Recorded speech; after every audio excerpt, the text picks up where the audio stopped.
C'était comment à l'église, la colonne de feu? J'ai dit, c'était super. C'était super, il y avait la présence de Dieu, l'amour de Dieu est là. Le message, c'est le message de la vérité. Et les pasteurs sont formidables. Alors si vous n'avez pas d'église, vous êtes les bienvenus ici. C'est important d'avoir une église. Amen.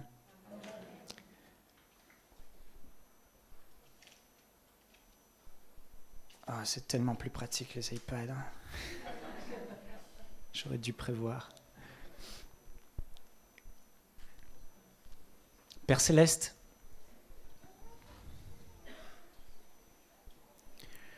je veux te remercier pour ta présence ce soir. Je sais que tes regards sont tournés vers nous, que tu aimes ce peuple, que tu connais chaque personne ici par leur nom, leur prénom, et que tu veux glorifier le nom de Jésus ce soir, et tu veux manifester ton amour dans la vie d'un grand nombre. Seigneur, comme je l'ai déjà prié, je prie. Encore, Seigneur, que ce soir, tu illumines les yeux des cœurs, afin qu'ils réalisent ce qui est à leur disposition, afin que les écailles des yeux tombent et qu'ils puissent contempler la magnificence de la gloire de ton Fils Jésus-Christ et toute sa puissance pour que ce soir, cette puissance même, la puissance de notre Seigneur Jésus, par son esprit, puisse libérer tous ceux qui sont opprimés, oppressés, malades, ceux qui ont besoin de la paix, qui ont besoin de te rencontrer. Saint-Esprit, tu es le bienvenu. Prends toute la place ici et glorifie Jésus. On te laisse toute la place. Je te laisse toute la place.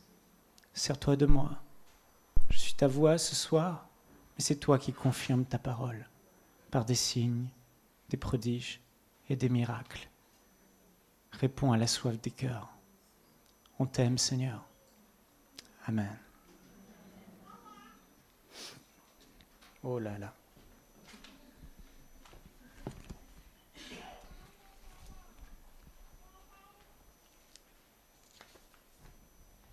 Voilà. Vous savez, partout où je vais,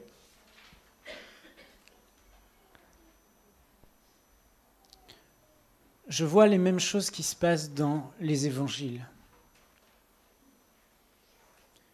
Je me rends compte que les plus grandes guérisons et les plus grands miracles que je vois, la plupart du temps, se trouvent à la fin de la réunion. Lorsqu'une dame qui ne peut pas marcher vient me voir, le message est terminé, tout est terminé, et puis elle arrive, elle n'a pas eu ce qu'elle voulait, et puis elle vient, elle dit « S'il vous plaît, je crois que c'est le jour de mon miracle. » Et puis là, pouf, le Seigneur la guérit. Et je réalise qu'il y a un dénominateur commun. Et ça n'a pas changé depuis 2000 ans jusqu'à aujourd'hui, c'est la foi. Jésus a dit, si tu crois, tu verras la gloire de Dieu. Si tu peux croire, tout est possible à celui qui croit. Tout est possible à celui qui met sa confiance en Dieu. Et partout où je vais, j'encourage les personnes à croire. Croire que c'est possible. Croire qu'aujourd'hui, c'est le jour de ton miracle. Croire qu'aujourd'hui, le Seigneur va intervenir. Parce que Jésus lui-même a dit, il en sera fait selon ta foi. Et je veux vous encourager. C'est si simple d'être guéri. C'est si simple de recevoir ce que Dieu a pour nous. Mais il vous suffit de croire. Simplement croire. Est-ce que vous croyez ce soir? Le Seigneur Jésus est là. Il vous aime et il veut intervenir dans votre vie.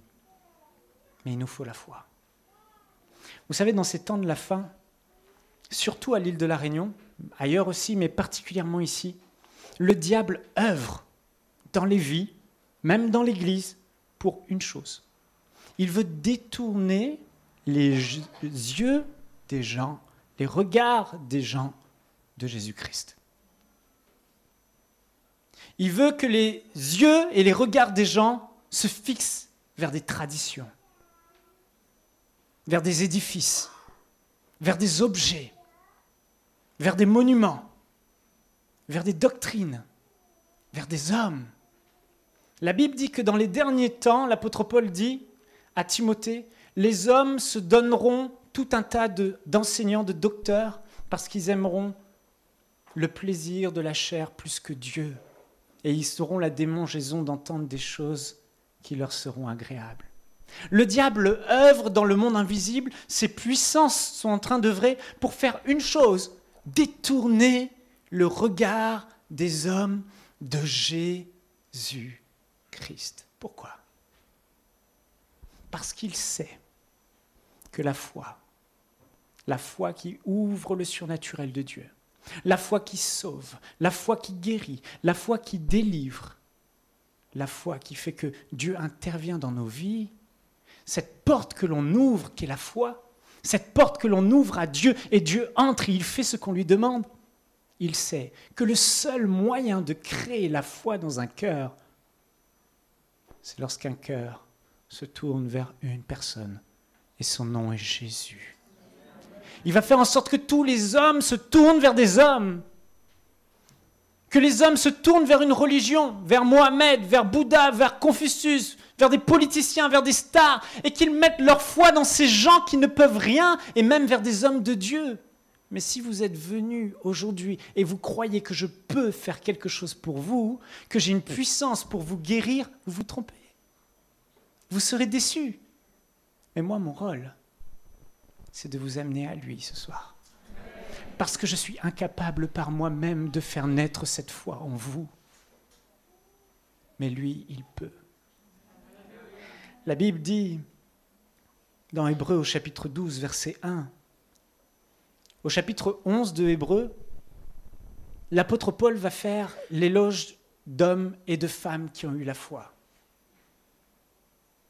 Il va dire, voici comment Abraham a eu la foi, voici comment Noé a eu la foi. C'est par la foi, c'est par la foi, c'est par la foi que ces hommes ont fait des exploits, Daniel, etc.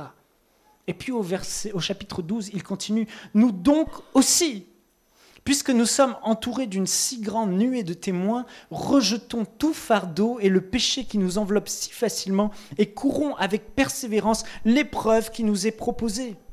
Faisons-le, écoutez bien, gardant les regards sur Jésus qui fait naître la foi et la mène à la perfection.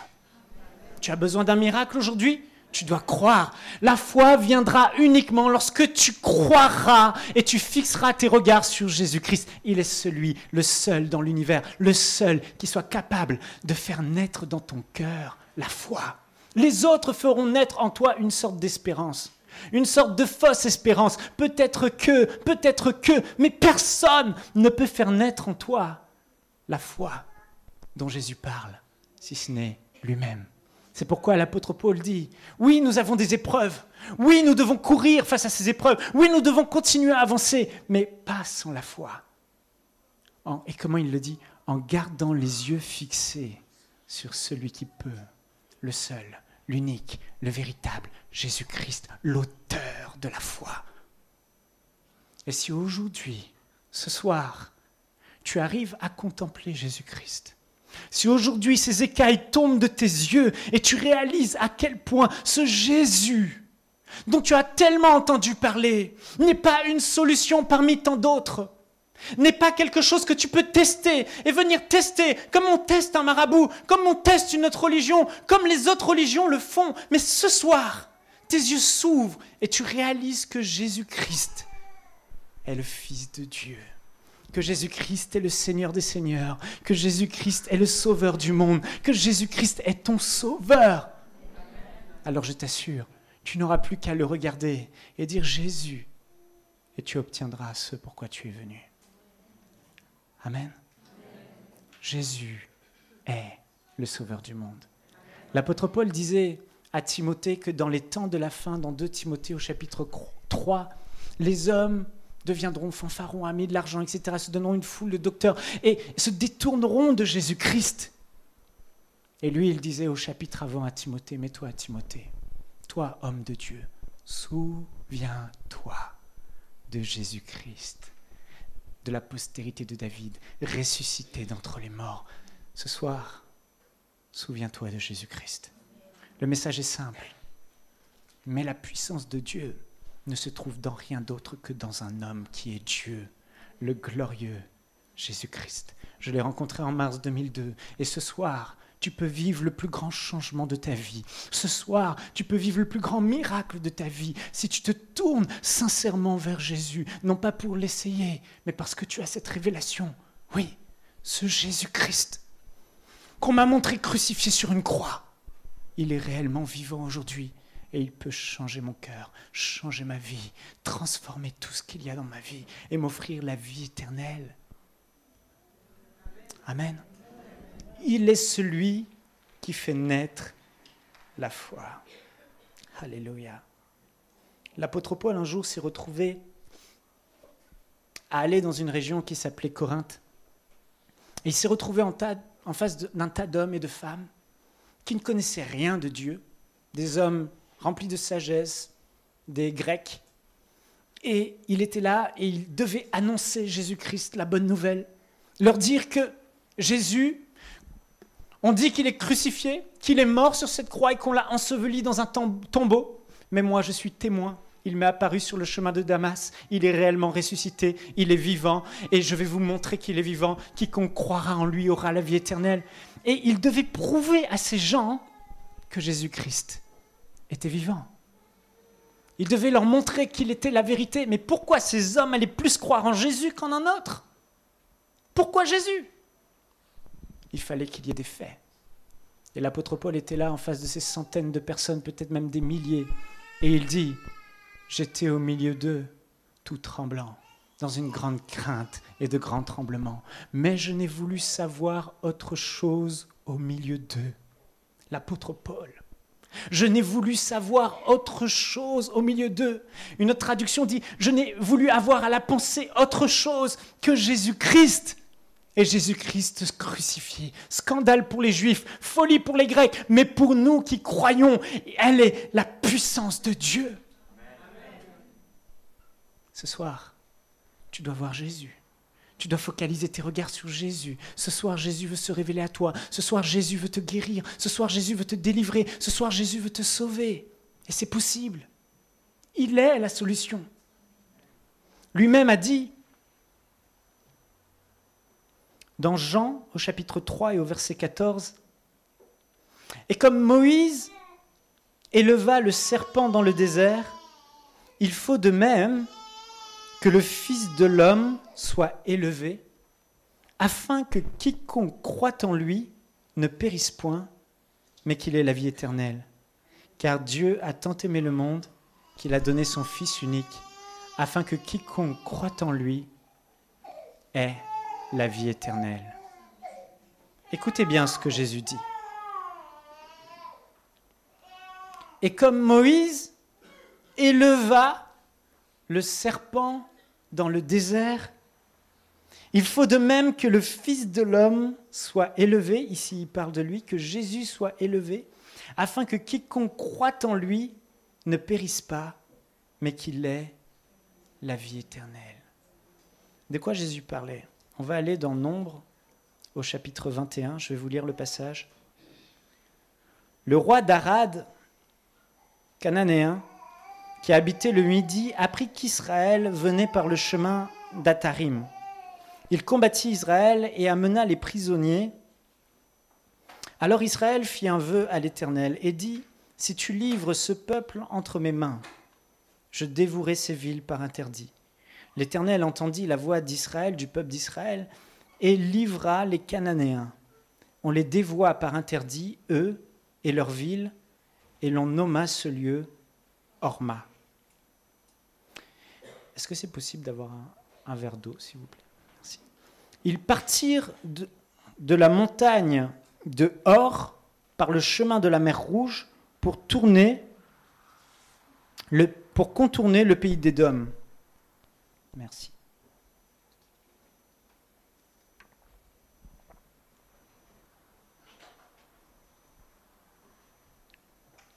Donc Israël vient d'avoir une grande délivrance.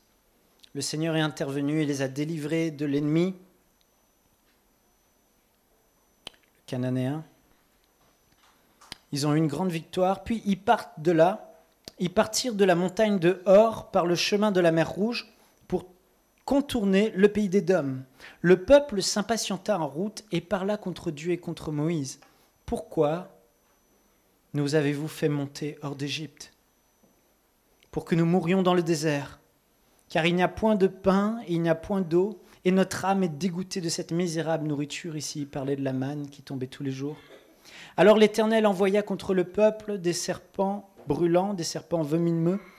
Ils mordirent le peuple et il mourut beaucoup de gens en Israël. » Ici, la bonne traduction, ce serait plutôt « Alors l'Éternel permit que des serpents venimeux soient envoyés contre le peuple d'Israël. » Prie l'Éternel afin qu'il éloigne de nous ces serpents. Moïse pria pour le peuple. L'Éternel dit à Moïse, « Fais-moi » et là on retrouve le serpent dont Jésus parlait.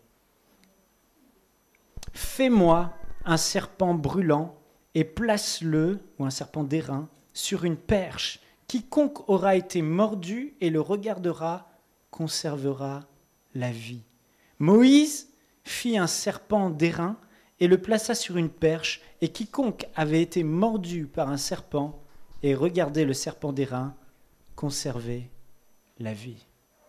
Donc vous voyez cette histoire, elle est très simple. Jésus la reprend beaucoup plus tard et il disait à ses disciples, comme Moïse éleva le serpent dans le désert pour sauver le peuple d'Israël après qu'il ait été mordu par des serpents venimeux, de même, moi, Jésus-Christ, je dois être élevé afin que quiconque croit en moi soit sauvé. Ce serpent d'airain que Moïse a élevé dans le désert sur une perche a sauvé le peuple d'Israël d'une grande mort et d'une mort certaine dans le désert. Qu'est-ce qui s'est passé? Israël a eu une grande victoire, mais Israël sortait du pays d'Égypte, ils sont partis avec plein d'or, ils ont eu une grande délivrance, le Seigneur les a bénis, ils ont ouvert la mer Rouge, mais à cause de sa mentalité, à cause de ses murmures, à cause de sa rébellion, le peuple d'Israël a tourné pendant 40 ans dans le désert. Et là, ils tournaient encore dans le désert, et puis ils ont eu un nouveau défi, Dieu les a secourus, Dieu est intervenu, et ils se retrouvent, après cette victoire, à devoir traverser le pays d'Édom. Le pays d'Édom était un pays vaste, un pays grand, et le contourner prenait énormément de temps.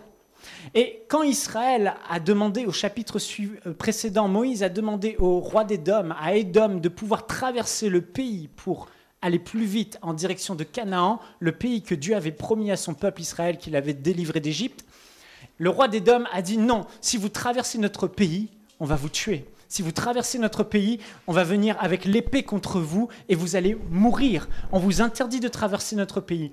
Et Israël devait donc contourner le pays d'Édom. Et à cause de ça, parce que ça prenait beaucoup plus de temps, qu'il fallait passer par des montagnes, il fallait le contourner, que c'était pénible et qu'ils en avaient marre de marcher, qu'ils étaient fatigués, ils ont murmuré contre Dieu, ils se sont rebellés contre Dieu, ils ont parlé contre Dieu et contre Moïse. Et là, qu'est-ce qui s'est passé ? Quand on pêche, quand on se rebelle, on est en train d'ouvrir la porte au diable. Et le docteur Jung, un spécialiste de l'hébreu, dit que ici c'est un verbe transitif. C'est un verbe permissif.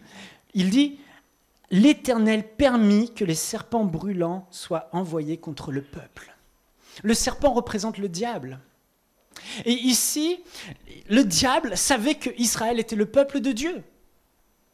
On est bien avant la croix, des centaines d'années avant la croix. Israël se plaint, Israël murmure, et là la grâce de Dieu se retire. La grâce de Dieu qui protégeait ce peuple du diable, la grâce de Dieu qui protégeait le peuple de ces serpents venimeux qui se trouvaient partout dans le désert, se retire à cause du péché. Dieu aime son peuple.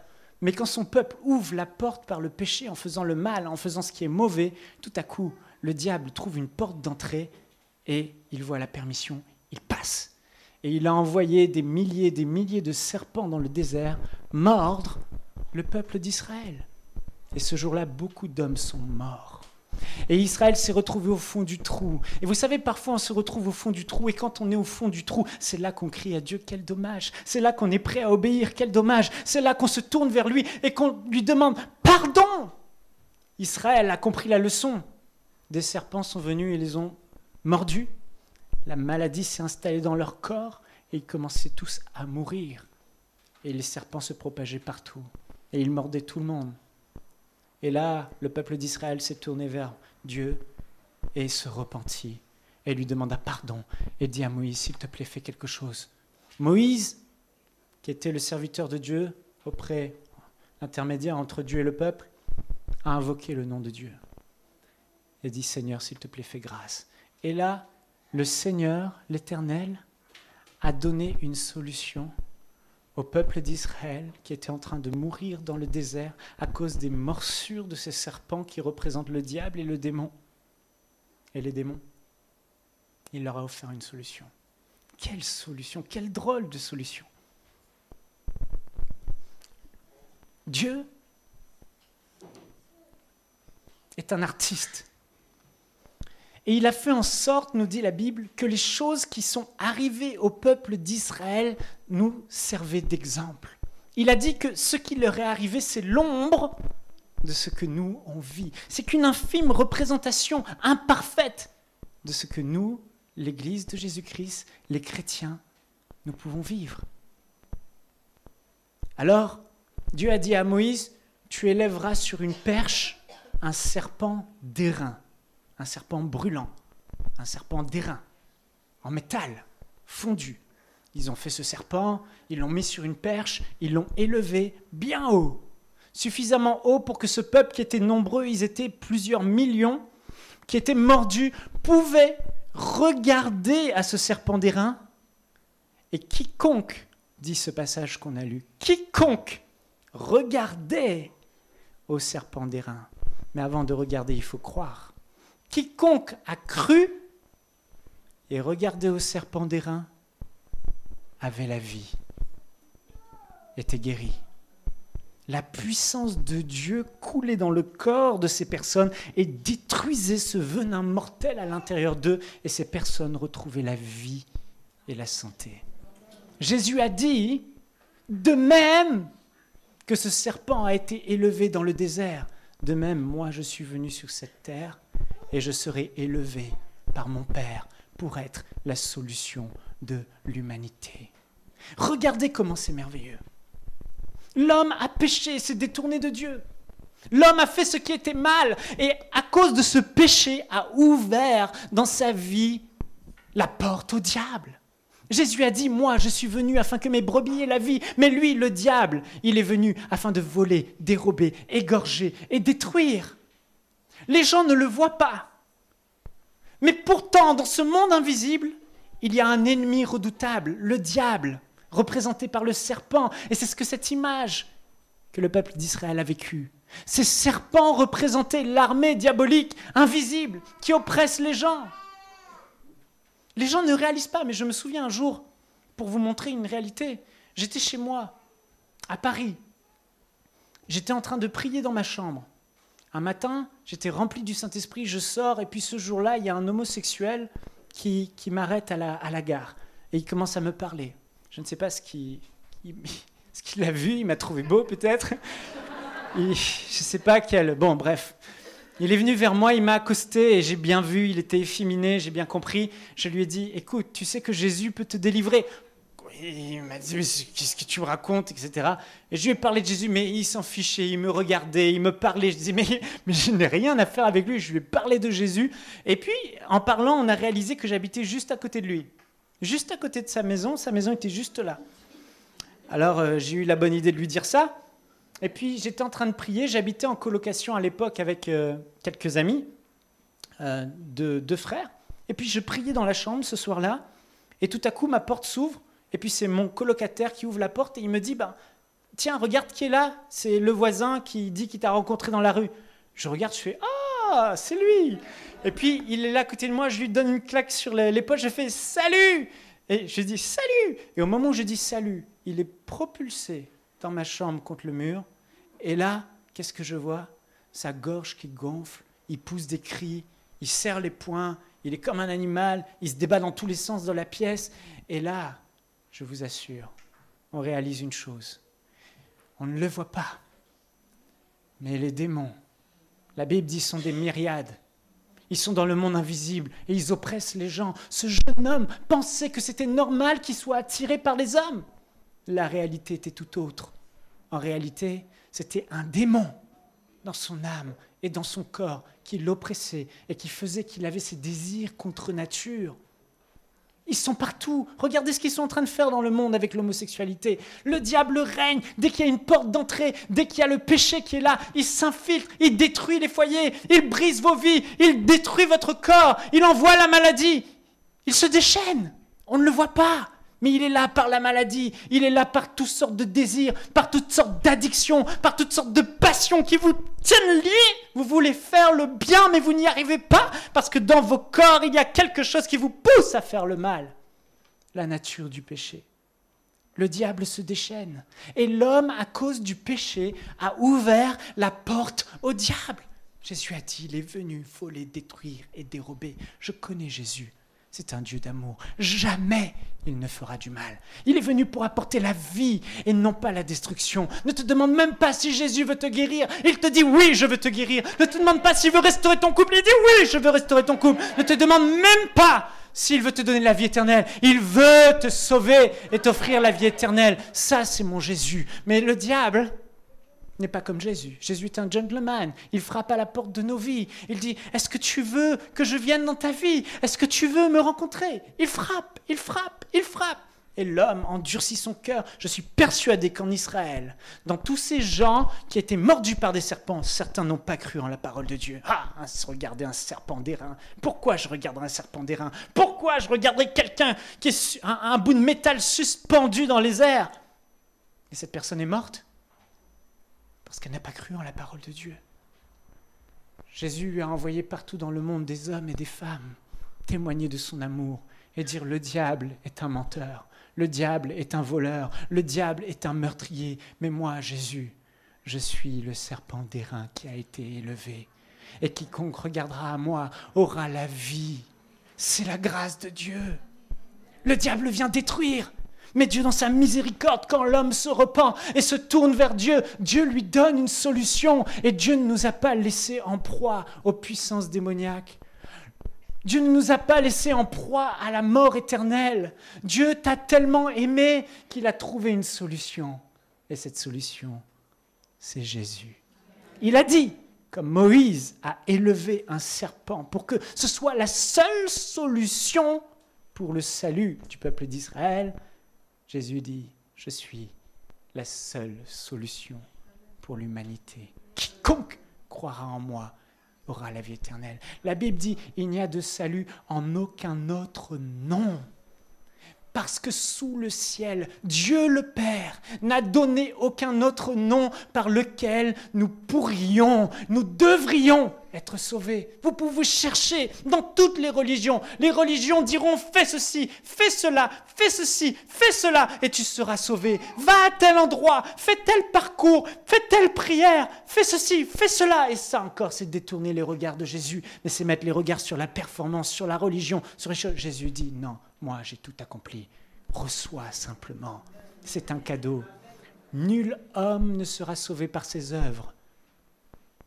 C'est le don gratuit de Dieu. Jésus est ce serpent d'airain que Dieu a élevé aujourd'hui, en 2017. Que Dieu a élevé il y a 2000 ans à Golgotha, sur ce mont, sur la croix. Cette perche, c'était la croix du Seigneur Jésus. La puissance n'était pas dans la tige. Encore une fois, le diable veut vous faire croire que la puissance est dans une croix. Il y a des gens, ils ne viendront même pas dans une église parce qu'il n'y a pas une croix, surtout ici. J'étais au Chaudron, à l'église du Chaudron, on m'avait invité. Il y avait 1000 personnes et je voyais tout un tas de gens. C'était la réunion la plus extraordinaire que j'ai vue. J'ai rien fait, j'ai juste parlé de Jésus et le Saint-Esprit a lui-même fait. Les gens étaient délivrés, guéris. Je ne faisais rien.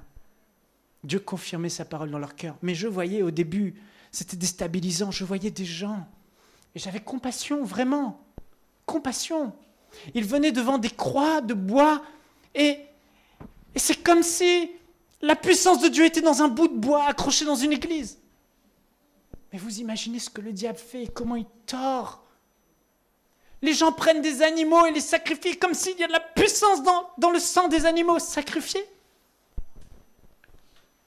Le diable falsifie les pensées. La puissance n'est pas dans le bois de la croix. La puissance est dans celui qui a été cloué sur ce bois. La puissance est dans Jésus-Christ. La vie est en Jésus-Christ. Écoutez, je vais vous expliquer. C'est tellement important. Vous devez choisir Jésus et lui donner tout votre cœur. On ne peut pas tester Jésus.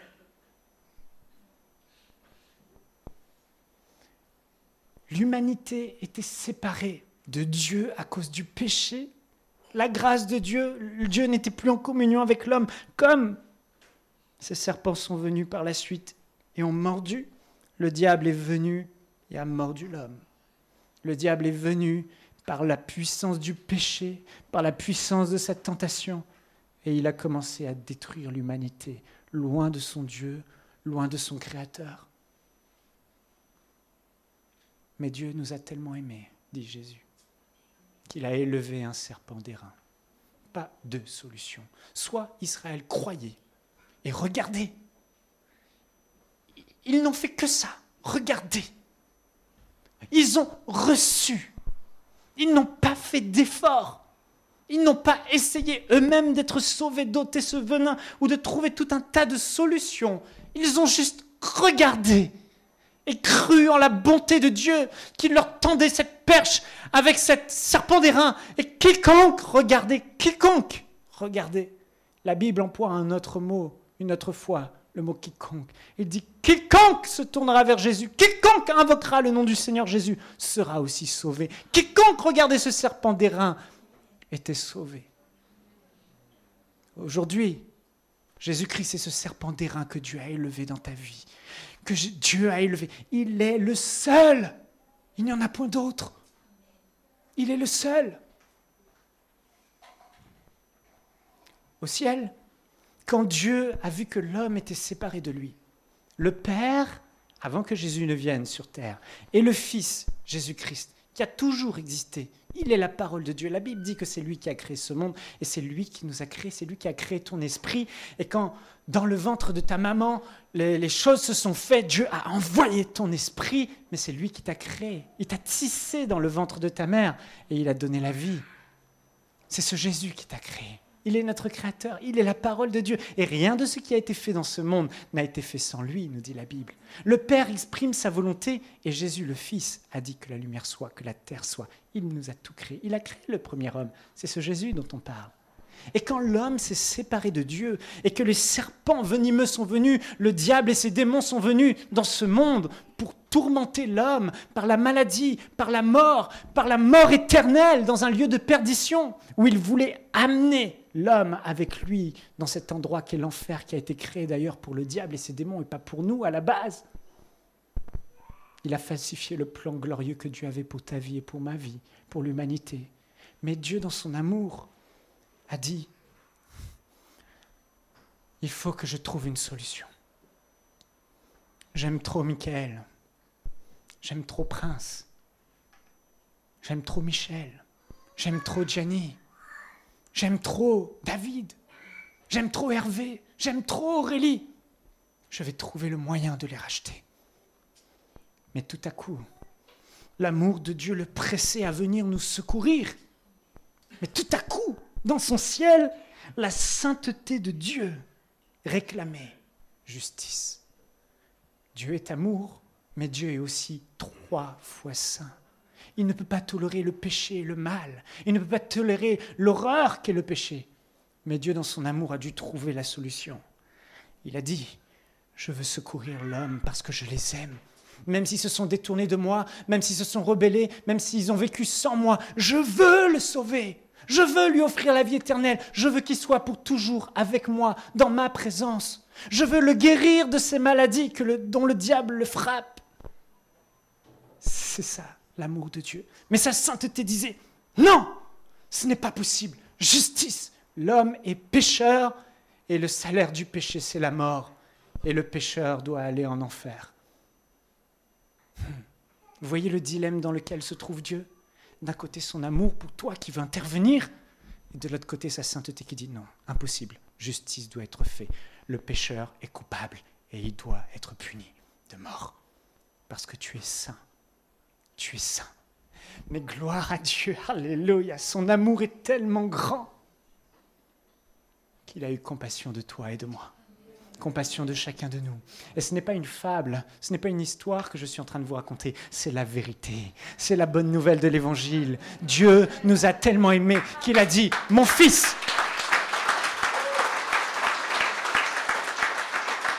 mon fils viens Jésus. Et Dieu le Père a convoqué son fils dans sa sainte présence au 3e ciel. Et ils ont eu une discussion. Il a dit, tu sais ce qu'il faut pour effacer le péché. La Bible dit dans Hébreux, sans effusion de sang, il n'y a pas de pardon des péchés. Dieu savait que pour nous récupérer, il fallait qu'il ôte cette nature du péché. J'ai un enfant, Louis, il a 4 ans. J'ai une petite fille de Sophia, elle a 2 ans. Et à leur âge, ils naissent, ils sont tout mignons, tout beaux. Mais il y a quelque chose en eux qu'ils ont hérité de leur père. C'est la nature pécheresse. Et on a tous hérité de cette nature adamique du premier homme. Et à 4 ans, mon fils va me désobéir et tenir tête. On doit le punir parfois pour qu'il obéisse. Ma petite fille, des fois, elle boude. Des fois, elle me frappe parce qu'elle n'est pas contente. Elle n'a pas eu ce qu'elle veut. À 2 ans, vous imaginez déjà, en elle, il y a quelque chose de mauvais. Cette chose s'appelle le péché. Elle est née avec ça.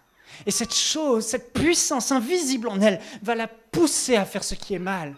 Et c'est cette puissance invisible qui te pousse à faire ce que tu ne veux pas, qui te pousse à dépraver ta vie, à faire du mal à ceux que tu aimes, à avoir toutes ces passions et ces vices dont tu voudrais être libéré. Mais en réalité, on ne peut pas s'en libérer. Cette puissance est là. Mais il y a une solution. La seule, c'est Jésus. Je vais vous en parler. Ce péché, le seul moyen de l'effacer, c'est de verser du sang. Alors Dieu, en attendant le temps venu, a envoyé à l'homme pour calmer sa colère, pour calmer son jugement, parce qu'il est saint et l'homme faisait ce qui était mal. Il a dit, vous sacrifierez des animaux. Et le sang des animaux calmera le jugement, fera en sorte que le jugement ne tombera pas, fera en sorte d'apaiser la colère de Dieu jusqu'au jour où Dieu enverra la solution pour régler le problème du péché une bonne fois pour toutes, parce que le sang des animaux ne suffisait pas. Et là, Jésus dira dans Hébreux, au chapitre 10, le Père dit à Jésus, mon fils, ma sainteté n'est pas satisfaite par le sang des animaux. Ils n'ont pas une assez grande valeur. Je voudrais pardonner, effacer ce péché, mais cette vie animale ne suffit pas à payer la dette de l'homme qui est coupable. Le sang de cet animal n'a pas assez de valeur dans le monde spirituel pour nous purifier et effacer nos péchés. Alors, le Père, par amour pour nous, va nous donner ce qu'il avait de plus précieux, son Fils unique, Jésus-Christ, le Fils de Dieu, le Créateur du monde. Et il va dire, mon Fils, vas-y, tu seras l'agneau immolé. Tu seras l'agneau crucifié. Et ce sera ton propre sang, mon Fils chéri, qui va couler. Et je sais que ton sang sera pur, car tu n'auras jamais péché. Ce sera la vie de l'innocent qui donne sa vie pour tous les coupables. Alléluia. Et Jésus a dit, oui, Père, je ferai ta volonté. Dans Hébreux, chapitre 10, verset 5, Jésus-Christ dit, en entrant dans ce monde, tu n'as agréé au Dieu ni sacrifice, ni offrande des animaux pour le péché, mais tu m'as formé un corps dans le ventre d'une femme, Marie. Alors j'ai dit, voici, ô Dieu, je viens pour faire ta volonté. Imaginez un seul instant, lorsque Jésus incarné, non pas né d'une relation d'un homme et d'une femme, Joseph n'a jamais eu de relation avec Marie pour que Jésus naisse.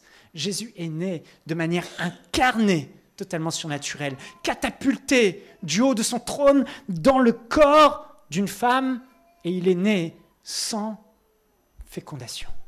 Il est né avec... C'est le sang de l'homme qui va dans l'enfant. Mais il n'y avait pas d'homme. C'est un sang divin, un sang pur, un sang parfait. Ce Jésus est venu dans le monde. Il a grandi. Imaginez. Adam était parfait avant de tromper Dieu et de succomber à la tentation du diable. Parfait. Mais il a commis une faute et il s'est rendu coupable. Et la nature du péché s'est attachée à lui. Et le serpent est venu le mordre. Mais Jésus, imaginez, une seule fois, il désobéissait. Une seule fois. Dieu lui-même aurait perdu son fils pour l'éternité. Mais par amour pour toi, par amour pour moi, Dieu le Père a pris ce risque. Il a dit, fils, vas-y. Dès ton jeune âge, je te couvrerai, je t'enseignerai, tu seras fort et tu ne commettras aucun péché. Jamais un gros mot ne sortira de ta bouche, jamais une parole mauvaise ne sortira. Tu seras juste dans mes voies, tu seras l'agneau parfait et tu seras suspendu sur cette perche, tel un serpent d'airain. Et au lieu de frapper l'homme, au lieu de frapper Michael, et au lieu que ce soit Michael qui aille en enfer, au lieu que ce soit toi qui aille en enfer à cause de tes fautes, entraîné par le diable, entraîné par ces serpents venimeux, au lieu que ce soit toi qui meurs, c'est Jésus, mon fils, qui va donner sa vie pour toi et pour moi. C'est l'amour de Dieu, c'est la bonne nouvelle. Tu n'as plus à mourir. Jésus est mort à la croix pour toi.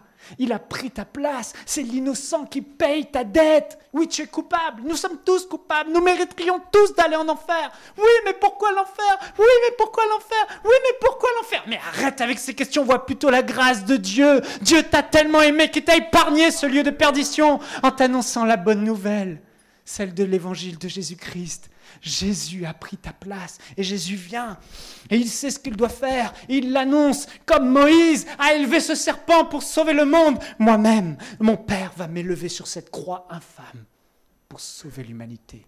Et quiconque regardera à moi vivra éternellement. Alléluia. C'est pas glorieux ça? C'est la bonne nouvelle. Jésus sur la croix a répandu son sang pour toi. Ce sang précieux qui pardonne les péchés.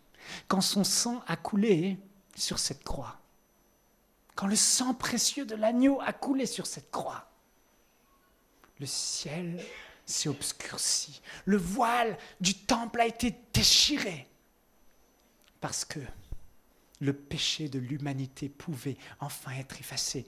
Quand le sang de Jésus a coulé sur cette croix, qu'on lui a percé ses mains et ses pieds, on lui a mis cette couronne d'épines, on l'a frappé, flagellé, humilié. Son sang a été versé plus de 7 fois sur le chemin de la croix et sur la croix. Son sang a coulé abondamment pour être certain que tous les hommes soient pardonnés. Son sang a coulé. Son sang a vraiment coulé pour toi. Pour pardonner tes fautes, mes fautes. Quand le sang de Jésus a coulé sur cette croix, dans le ciel, la voix de Dieu le Père, la voix du Dieu éternel tout-puissant, comme dit le pasteur Prince, a retenti. Et il a dit, justice est faite. Ma justice est satisfaite. Oui. Je suis satisfait. Je peux laisser enfin libre cours à mon amour. Je peux sauver tous les hommes parce que l'innocent a payé. Mon fils a payé. Un jour, j'étais à Dodane, pas loin d'ici.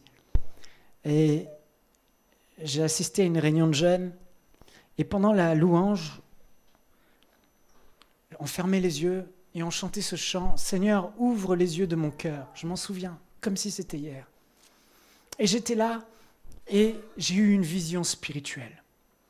Mes yeux se sont ouverts alors que j'avais les yeux fermés. Je voyais comme un film défiler devant moi. Je ne pouvais pas l'arrêter.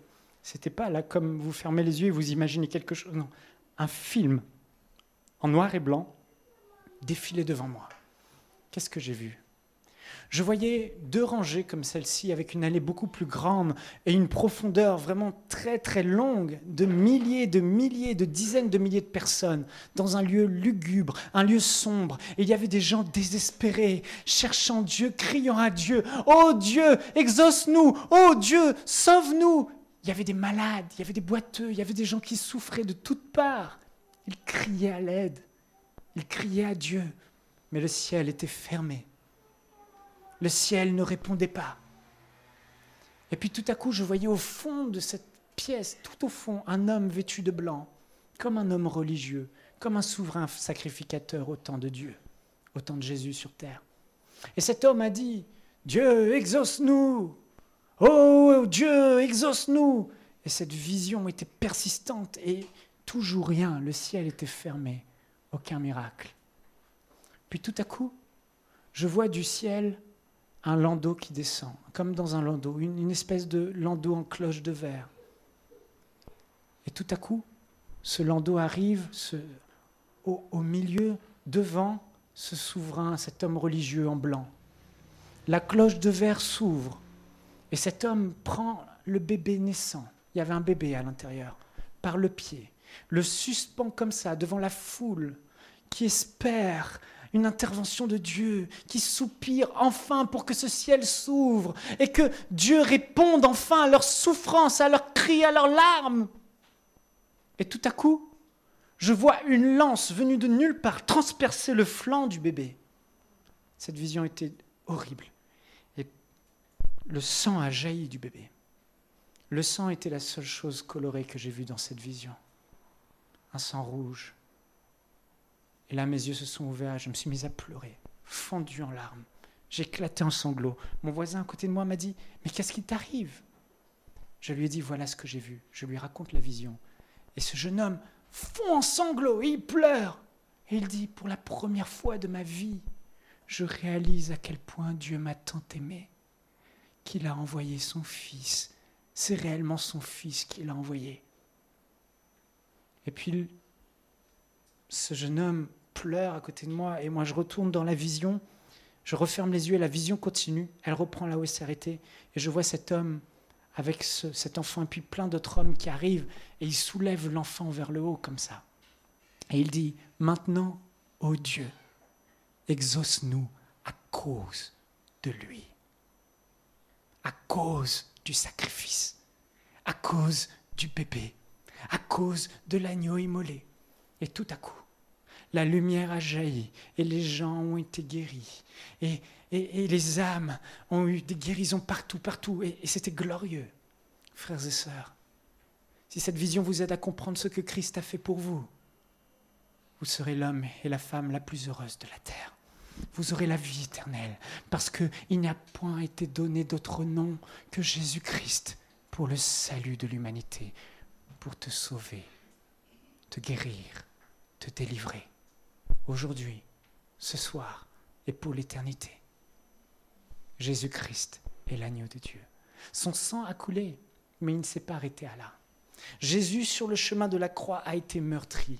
La Bible dit dans Ésaïe 52, Ésaïe 53, que son visage était tellement défiguré. Je ne sais pas si vous avez vu le film La Passion, mais c'était rien à ce qui paraît à côté de la réalité, à côté des récits bibliques. On lui a arraché sa barbe, on lui a planté une couronne d'épines, on l'a flagellé à un tel point, nous dit la Bible dans Ésaïe 52, que son visage n'avait plus l'aspect d'un homme.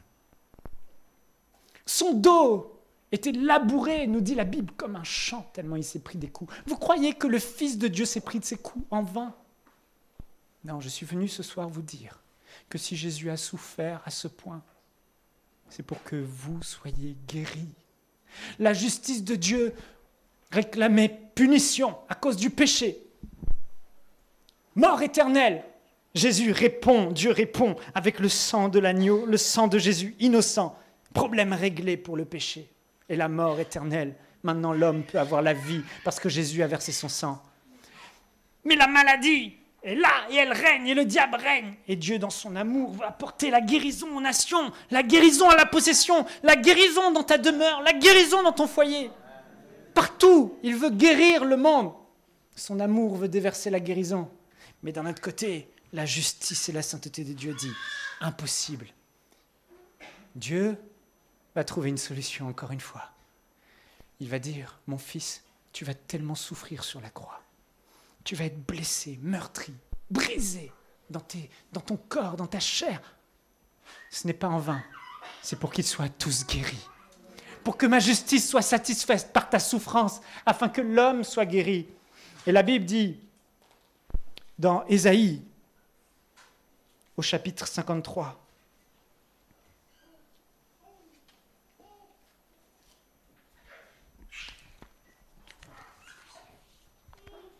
pourtant, en vérité, c'est de nos maladies qu'il s'est chargé. Ici, on parle de Jésus sur la croix. Et ce sont nos souffrances qu'il a prises sur lui. Alors que nous pensions que Dieu l'avait puni, frappé et humilié, ce sont nos péchés qu'il a portés. C'est pour nos péchés qu'il a été percé. Et c'est pour nos fautes qu'il a été brisé. Le châtiment qui nous donne la paix est retombé sur lui. Et c'est par ses blessures ou ses meurtrissures que nous sommes guéri. Aujourd'hui, tu peux avoir tes péchés pardonnés par le sang de Jésus qui a coulé à la croix.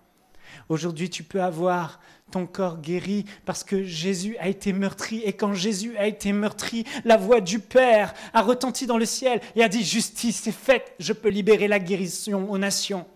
Je peux libérer la guérison aux nations, que l'homme peut être aujourd'hui guéri. » Tu peux être aujourd'hui guéri.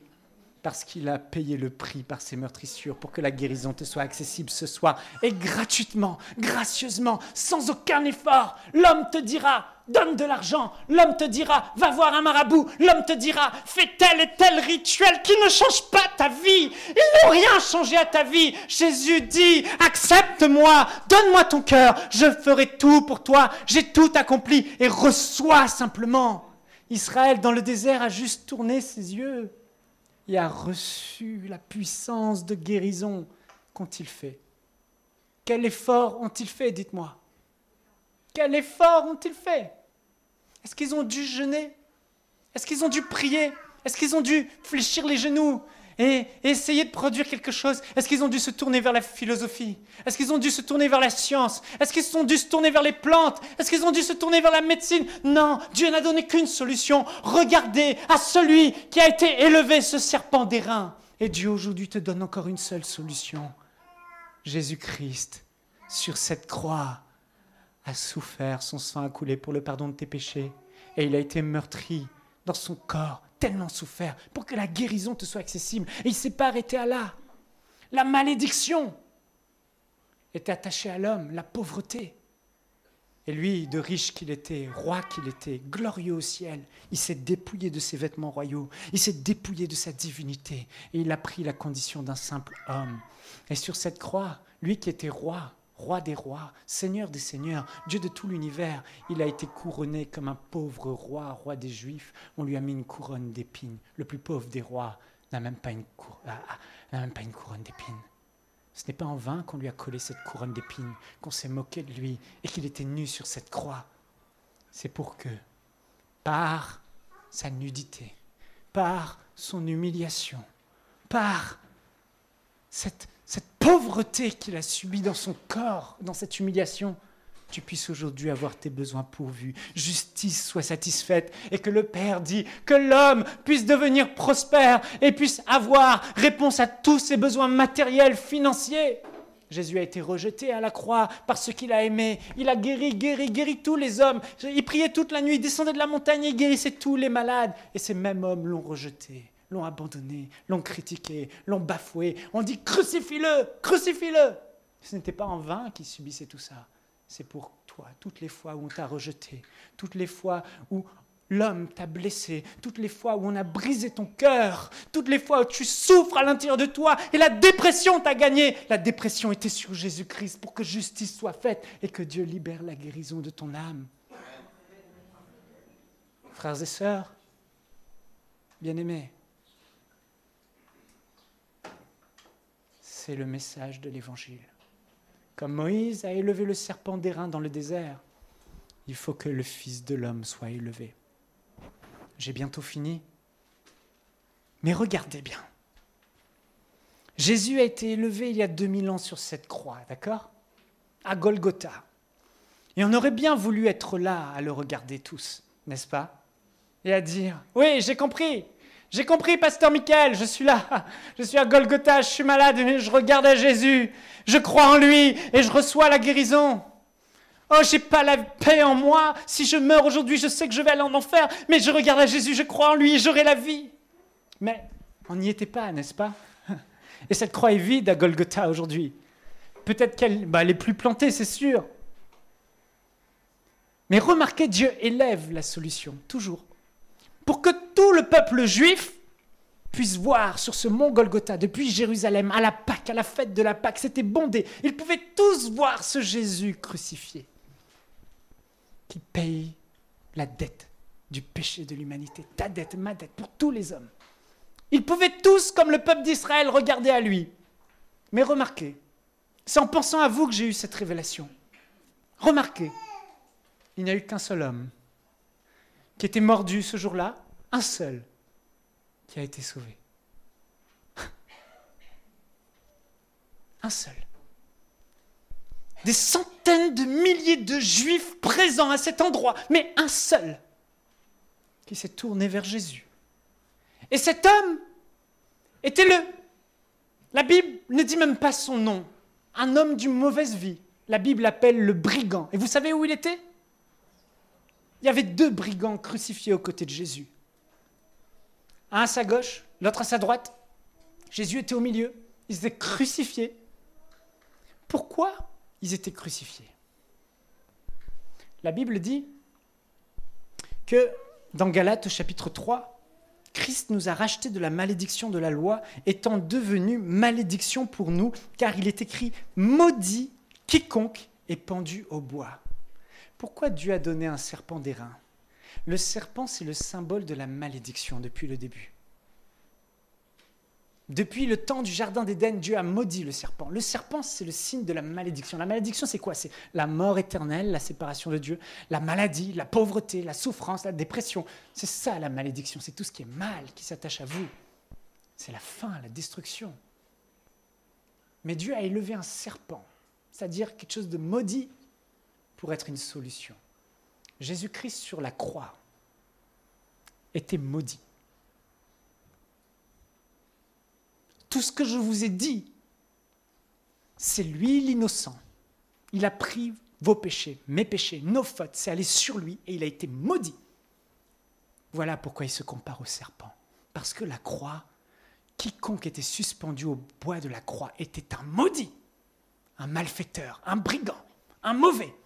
Jésus était là sur cette croix et le monde disait c'est pas sa place, il est innocent. Et puis d'autres disaient il est coupable, il a transgressé les lois des Juifs, etc. Mais ce brigand qui était à côté de Jésus, il y en a un qui a dit, il s'est moqué de Jésus, il est en train de se vider lui aussi de son sang, et il dit si tu es le roi des Juifs, sauve-toi toi-même, etc., etc. Il se moquait de Jésus. Mais l'autre brigand, qui avait mené une mauvaise vie, qui était là parce qu'il était coupable, il avait peut-être tué des gens et fait ce qui était mal. Et c'est peut-être ton cas. Tu as mené une mauvaise vie. Et peut-être tu te dis, mais il n'y a pas d'espoir pour moi. Comment Dieu va me pardonner ce que j'ai fait? Peut-être que tu as tué quelqu'un dans ton passé. Peut-être que tu es un meurtrier toi aussi. Et tu te dis, mais comment Dieu va pardonner mes fautes? Peut-être que tu as violé quelqu'un dans ta famille. Certainement, il y a quelqu'un ici qui se dit ça. J'ai fait tellement ce qui était mal. Ce brigand était un brigand, un meurtrier, à un tel niveau qu'on l'a crucifié lui aussi. Maudit, maudit, maudit. Mais lui, maudit par Dieu. Et ce brigand, parce qu'il prenait notre place, a regardé l'autre brigand et lui a dit, tu sais, nous deux, on est coupables et on mérite d'être sur cette croix. Mais lui, là, ce Jésus-Christ, élevé sur cette tige, c'est le serpent d'airain. C'est celui qui prend notre place. C'est celui qui est innocent et qui paye le prix. C'est celui qui vient d'en haut. C'est le Fils de Dieu. Les yeux de ce brigand se sont ouverts. Et peut-être que ce soir, tes yeux s'ouvrent. Et peut-être que ce soir, tu réalises que Jésus-Christ, comme ce brigand, est réellement le Fils de Dieu qui donne sa vie pour le pardon des péchés de l'humanité, qu'il est la seule solution que Dieu ait donnée à l'homme. Et ce brigand a regardé à Jésus et il lui a dit, souviens-toi de moi, écoutez bien, souviens-toi de moi quand tu reviendras dans ton règne. Imaginez-vous. L'homme est en train d'être crucifié, de se vider de son sang en plein soleil. Il est face à une mort imminente. Et tout à coup, ses yeux s'ouvrent. Tellement de gens étaient en train de regarder cette scène. Mais lui, il a compris. Il a regardé le serpent d'airain, le maudit. Jésus-Christ, maudit pour nous, innocent, mais maudit pour nous, prenant notre place. Il a compris qu'il était là juste pour un temps, qu'il devait payer le prix pour sauver l'humanité. Alors il a dit à Jésus, souviens-toi de moi. Il a regardé à Jésus et Jésus lui a dit, je te le dis aujourd'hui. Aujourd'hui, là, en ce jour précis, je te le dis, tu as ma parole, tu seras avec moi au paradis. Comment Jésus a pu dire ça à un brigand qui a commis ce qui est mal? Tout simplement parce qu'il était en train de porter ses péchés. Il était en train de mourir à sa place pour que le brigand n'ait plus à mourir. Il était en train de souffrir pour que celui qui est malade n'ait plus à souffrir. Bien-aimés, vous comprenez ce que je dis? Est-ce que vous comprenez ce que je dis? Levez la main si vous comprenez. C'est l'innocent qui paye la dette du coupable. Jésus lui a dit, aujourd'hui, je te le dis, crois-moi, tu seras avec moi au paradis. Tu vas mourir, je vais mourir, il va mourir. Lui, il ira en enfer, mais toi et moi, on aura la vie éternelle. Parce que Jésus savait où il allait. Mais qu'un seul n'a cru en lui. Qu'un seul a regardé au serpent d'airain. Qu'un seul a regardé à Jésus-Christ crucifié. Et qu'un seul a été sauvé ce jour-là. Jésus est mort. Alléluia. Et j'arrive à la fin de mon message. Il est mort. Oui, il est mort. Et vous savez où il est allé? Parce que nous sommes éternels, mais nous passerons peut-être notre éternité en enfer ou notre éternité au ciel, dans la présence de Dieu. Mais Jésus, vous savez où il est allé? Il est allé en enfer. Il est allé dans le séjour des morts pour aller jusqu'au bout de notre rédemption, pour aller jusqu'au bout de là où toi et moi nous devrions aller. Mais gloire à Dieu, j'ai une bonne nouvelle pour vous. Alléluia, il est ressuscité 3 jours plus tard. Vous savez comment Dieu a fait ça?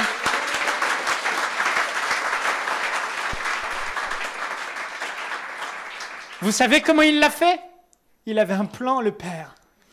Je vais prendre leur péché et je vais le mettre sur Jésus. Je vais prendre leur maladie et je vais les mettre sur Jésus. Il va porter le poids de l'humanité sur lui. Il va mourir.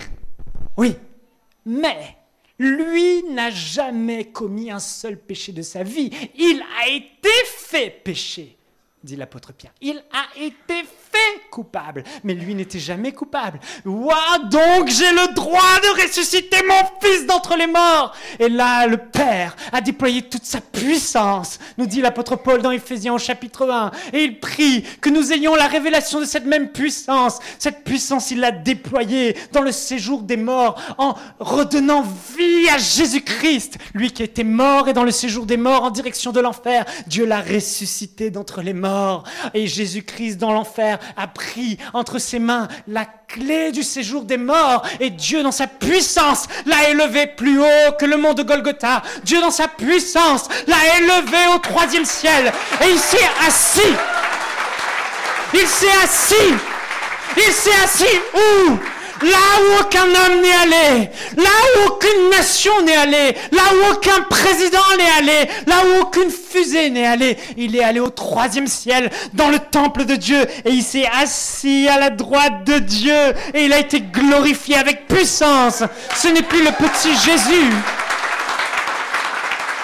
La Bible dit dans Apocalypse, que Jésus s'est révélé à Jean et il avait des yeux semblables à une flamme de feu, des cheveux blancs comme de la neige blanche, une robe blanche tachetée de sang parce qu'il voulait que toujours on se souvienne de ce qu'il a fait, les mains toujours percées quoique vivant parce qu'il voulait que l'humanité et que le Père se souvienne. Je ne frapperai plus l'homme parce que Jésus a été frappé. Je ne taperai plus sur l'humanité parce que Jésus a payé le prix et Jésus se tient constamment devant le Père, glorifié, les pieds, nous dit la Bible, semblables à de l'airain ardent, la voix semblable à celle des grandes eaux. Oui, c'est ce Jésus-là qui s'est assis. Et la Bible dit, oh, qu'il s'est révélé aux 12 apôtres et à une tonne de disciples. Et il a dit, allez par tout le monde. Et l'apôtre Pierre a dit, écoutez bien, dans Actes, alléluia, au chapitre 10, Jésus nous a ordonné de prêcher et d'attester que c'est lui qui a été établi par Dieu, juge des vivants et des morts. Tous les prophètes rendent de lui ce témoignage que quiconque croit en lui reçoit par son nom le pardon des péchés. Quiconque se tourne vers ce Jésus élevé. Frères et sœurs, Jésus n'est plus sur cette croix. Jésus n'est plus le serpent d'airain. Il est le Jésus crucifié, ressuscité, glorieux, élevé au-dessus de tout. Dieu l'a souverainement élevé, lui a donné le nom qui est au-dessus de tout nom, au-dessus de toute principauté, au-dessus de tout démon, au-dessus de toute puissance. Il a tout mis sous ses pieds, tout ce qui est dans le ciel, tout ce qui est sur la terre, tout ce qui est sous la terre, afin qu'au nom de Jésus-Christ, tout genou fléchisse et confesse qu'il est le Seigneur des Seigneurs, à la gloire de Dieu le Père. Donc il détient entre ses mains la puissance de la vie. Il est le juge de tous les mortels et de tous les vivants. Il est celui et le seul qui aujourd'hui a la puissance de pardonner vos péchés. Et j'ai encore envie de dire aujourd'hui, il est élevé au ciel et il s'est assis au ciel. Vous savez pourquoi ? Pour que, où qu'on soit dans le monde, quelle que soit la nation où on est, quelle que soit l'île sur laquelle on habite, quel que soit l'appartement dans lequel on est niché ou caché, on puisse spirituellement lever les yeux vers celui qui est élevé, vers l'agneau élevé, crucifié, glorifié, vivant éternellement, et qui est le seul aujourd'hui vers qui on se tourne, comme les Juifs, l'Israël se sont tournés vers ce serpent d'airain après avoir été mordus dans le désert, et ils ont reçu la guérison. Aujourd'hui, ici, à la possession, toi, moi, on peut lever les yeux spirituellement et regarder à ce Jésus qui est vivant, éternellement assis à la droite de Dieu, qui est là, et le contempler, le regarder et invoquer son nom et recevoir. Dis à ton voisin, recevoir. Recevoir.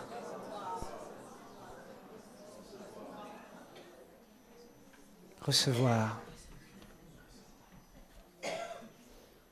Recevoir. Papa, est-ce que tu as 5 $ ou quelque chose comme ça, une pièce, n'importe quoi? Quelqu'un a 5 $, 5 euros, pardon.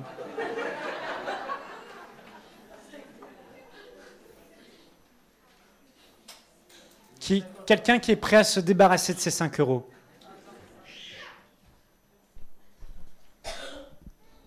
Adeline, viens. Tu peux te mettre là?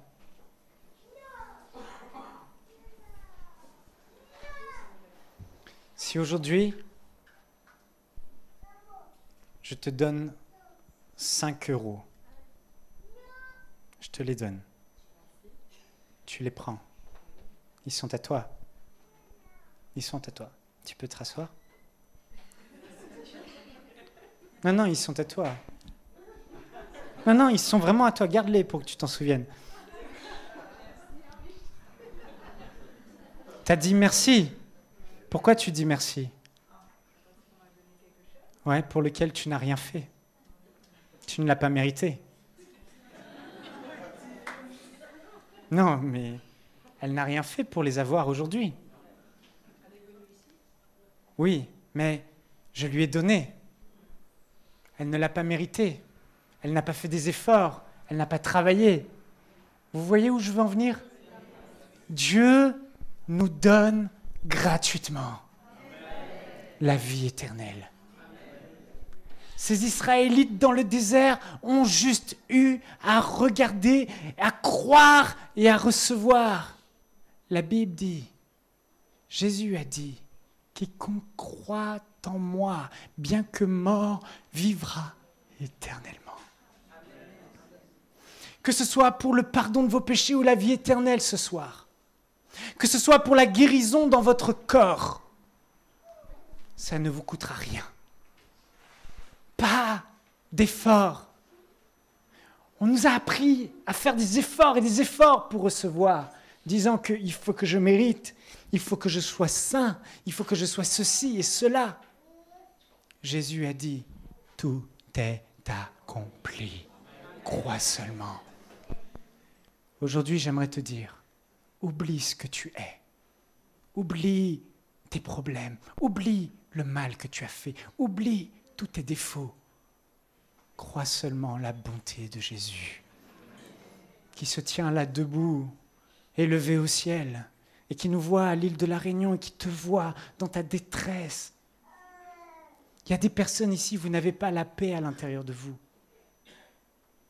Il faut juste recevoir Jésus. Recevoir la paix, la vie éternelle. En mars 2002, je fréquentais des églises à l'île de la Réunion, une certaine dénomination. Il se passait des miracles, on voyait des choses. Mais j'avais toujours ce vide à l'intérieur de moi. Je n'avais pas cette paix. Je n'avais pas cette assurance que si je mourais aujourd'hui, je serais éternellement dans la présence de mon Dieu au ciel. J'ai cherché, j'ai cherché, j'ai cherché. Ce soir, il y a des personnes, vous avez peur de la mort. Je vous le dis en vérité, je n'ai pas peur. Et je vous le dis en vérité, quiconque a connu Christ, quiconque a reçu le don gratuit de sa vie, quiconque a cru en lui et a contemplé celui que Dieu a élevé pour le salut du monde, quiconque dira « la mort m'est un gain ». Parce que nous ne mourrons pas, parce que nous n'allons pas en enfer, pas parce que nous avons été de bonnes personnes. Nous avons été comme ce brigand crucifié simplement, qui le cœur repentant s'est tourné vers Jésus. Vous savez, il y a des gens qui essayent Jésus et qui ne vivent rien. Vous savez pourquoi? Parce qu'ils ont plusieurs dieux dans leur vie et ils ont plusieurs solutions. Pour la maladie, ils ont autant de foi dans le docteur que dans le sacrifice de Jésus, que dans le serpent d'airain élevé. Pour la vie éternelle, ils croient autant en Bouddha, Mohamed, ou toute autre religion qui peut se dire ici, qu'en Jésus-Christ. Je veux mettre toutes les chances de mon côté. Quand tu regardes le serpent comme ça ne marche pas. Il n'y en a pas deux de solutions que Dieu a données. Il n'y a pas de plan B pour le salut de l'homme. Il n'y en a qu'un. Et c'est tout ton cœur qui doit recevoir cette solution. C'est tout ton cœur qui doit croire en Jésus. C'est tout ton cœur qui doit se tourner vers lui. Et en personne d'autre, ce brigand crucifié était en train de mourir. Il aurait pu essayer de faire une petite prière religieuse qui allait le sauver. Je te salue, Saint Christophe, de Saint-Exupéry, ou je ne sais pas, Saint-Pierre, parce que grâce à toi, ou se tourner vers quelque chose. Mais non, il a uniquement mis toute sa confiance, toute sa confiance dans ce Jésus-Christ. Et il a été sauvé. Quand quelqu'un se tourne partiellement vers Jésus, avec l'intention de continuer ce qui est mal, remarquez cet homme, je finis, et on va prier. Remarquez cet homme, brigand jusqu'au bout des ongles, mauvais, mais pas religieux. Il avait du regret. C'est ce que la Bible appelle être repentant. il regrettait le mal qu'il avait fait. Il regrettait la vie qu'il avait fait. Remarquez dans le désert, le peuple d'Israël qui avait murmuré, rebellé contre Dieu, ils ont regretté, ils se sont repentis, ils ont demandé pardon. Qu'est-ce que ça veut dire? Ça veut dire que pour recevoir la bonté de Dieu, il faut que dans votre cœur aujourd'hui, vous preniez la décision de changer de vie. Si Christ est mort pour vos péchés, qu'aujourd'hui vous prenez la décision par amour pour lui, sincèrement, si vous vous tournez vers Jésus et que demain vous continuez à faire ce qui est mauvais, que vous savez dans votre vie qui est mal, et vous continuez à mentir, à voler, à tromper votre femme ou votre conjoint, à avoir ces plans mauvais en vous, ces choses que vous ne voulez pas, que vous n'aimez pas, mais que vous chérissez parce que c'est dans votre corps et dans vos membres et ça vous pourrit la vie. Si vous ne regrettez pas ces choses, ça ne fonctionnera pas. Parce que Dieu n'est pas dupe. Il ne vous demande pas d'être saint, ce n'est pas possible. Mais il vous dit, désirez changer de vie. Désirez marcher maintenant dans la sainteté. Désirez maintenant mettre vos voies droites et de vous détourner du mal. Juste désirez. C'est ça, je suis désolé, je ne souhaite plus recommencer, mais c'est plus fort que moi. Viens à mon secours. Et c'est là que vous allez vivre le plus grand des miracles que j'ai vécu en mars 2002. Lorsque pour la première fois de ma vie, j'avais fait toutes ces années dans des églises, j'ai essayé la philosophie, j'ai essayé même d'invoquer des esprits avec des amis, j'ai essayé des trucs de sang, je me suis coupé là, j'étais chez moi, mon père ne le sait même pas, il le découvre. J'ai coupé mes mains, j'ai fait un signe de croix, essayant de trouver Dieu. Je me suis mis à genoux, allongé, j'ai tout fait pour essayer de trouver Dieu. Parce que je savais qu'il y avait un Dieu et j'avais ce vide en moi que je voulais combler. J'avais peur de la mort. Je voulais avoir la paix. Jésus a dit, je donne une paix que le monde ne donne pas, une paix qui demeurera éternellement. Mais je ne savais pas comment l'avoir. Je parlais de Dieu, j'allais à l'église, mais toujours, je ne connaissais pas Jésus. Je n'avais pas eu cette révélation de Jésus-Christ, le Fils de Dieu vivant. Peut-être ce soir c'est ton cas. Tu vas à l'église, mais si tu es sincère avec toi, tu ne connais pas Jésus. Si tu es sincère avec toi, jamais tu ne t'es présenté de tout ton cœur face à Jésus en comprenant ce qu'il a fait pour toi, en l'aimant et en disant « Merci Jésus, je te reçois, je t'accepte, donne-moi la vie éternelle. » Comme tu as fait à ce brigand, tu es aujourd'hui élevé et tu me vois. En mars 2002, j'avais essayé de faire des efforts avant pour être saint. Je me souviens, je rentrais le cœur bien disposé d'un rassemblement et j'ai dit, je vais être un bon garçon, je vais faire le ménage, je vais être obéissant à mes parents. J'ai tenu 1 semaine, puis j'ai menti à nouveau. J'ai tenu 1 semaine, puis j'ai volé à nouveau. J'ai tenu 1 semaine et j'avais toujours envie de faire ces choses cachées et mauvaises que vous connaissez. Pourquoi? Aucun homme par lui-même ne peut dominer le péché. Aucun homme par lui-même ne peut résister à la tentation du diable. Mais lorsque tu reçois Jésus-Christ, alléluia, je t'explique ce qui se passe. En mars 2001, je t'explique ce que j'ai vécu. Le plus grand des miracles. Jésus appelle ça la nouvelle naissance. Tu vis une vie nouvelle. Il y a quelque chose qui vient habiter en toi. Un esprit supérieur que Dieu appelle son esprit. Voici, l'Église n'est plus un temple ni un bâtiment, mais je vais faire de ton corps le temple de Dieu. Je vais mettre ma vie en toi, j'ôterai de ton corps le cœur de pierre et mauvais et tortueux, et je te donnerai un cœur nouveau, un cœur de chair, un cœur tendre, qui aime. Qui aime. Si vous voyez des gens qui aiment ici, ne vous étonnez pas. Oh, ils sont bizarres ces gens-là, ils veulent faire des bisous. Ils aiment.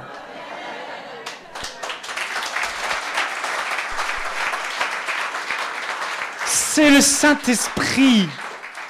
C'est la vie de Dieu qui vient habiter en toi. Mais avant, il faut régler la question du péché. Alors voici ce qui se passe. Quand tu comprends ce message, et quand tu crois de tout ton cœur, et que tu te tournes vers Jésus, que tu crois qu'il est ressuscité, qu'il est assis à la droite de Dieu et qu'il est le seul à pouvoir pardonner tes péchés, alors tu fais ce que la Bible appelle confesser son nom, à faire appel à lui. Jésus, je reçois la vie éternelle, je reçois le pardon de mes péchés. Et pour ceux qui sont malades, je reçois la guérison. Pour ceux qui sont déprimés, je reçois la joie et la paix. Mais avant tout, la plus grande des choses, c'est être sauvé et avoir la vie éternelle comme ce brigand. Là, tu te tournes vers lui et tu dis, Jésus, sauve-moi. Et le Seigneur Jésus te fait cette promesse ce soir. Pas à cause de moi, mais à cause de sa parole. À cause de la promesse qu'il a faite, à cause de l'œuvre qu'il a accomplie. Si tu l'acceptes aujourd'hui, si tu me confesses devant les hommes, il a dit, je te confesserai devant mon Père. Tu ne comparaîtras jamais en jugement. Mais même si je ne prie pas tous les jours, oui, même si tu ne pries pas tous les jours. Même si je ne lis pas ma Bible tous les jours, oui, même si tu ne lis pas ta Bible tous les jours. Même s'il m'arrive de faire encore d'autres fautes, oui, même si t'arrive de faire encore d'autres fautes. C'est ma grâce, parce que je t'aime. Je t'aime, et je suis bon, dit Dieu. Lorsque le sang de Jésus vient sur toi à ce moment précis, il te purifie. Et tu n'es plus saint à cause de tes œuvres, parce qu'il est impossible. Mais tu es saint parce que son sang te purifie. Son sang crie, je suis mort pour lui. Son sang crie, le péché n'a plus de puissance. Et là, à ce moment-là, le Saint-Esprit vient habiter en toi. Et tu reçois la vie de Dieu, le Saint-Esprit de Dieu qui fait que c'est facile de marcher dans la sainteté. Sincèrement, depuis mars 2002,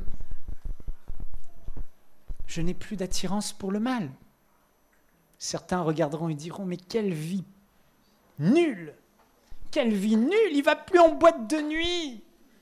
Il ne va plus danser et regarder des filles. Oh, mais moi j'ai eu une femme extraordinaire, je n'ai pas besoin de regarder les filles. Mais même ça, le désir n'est plus là.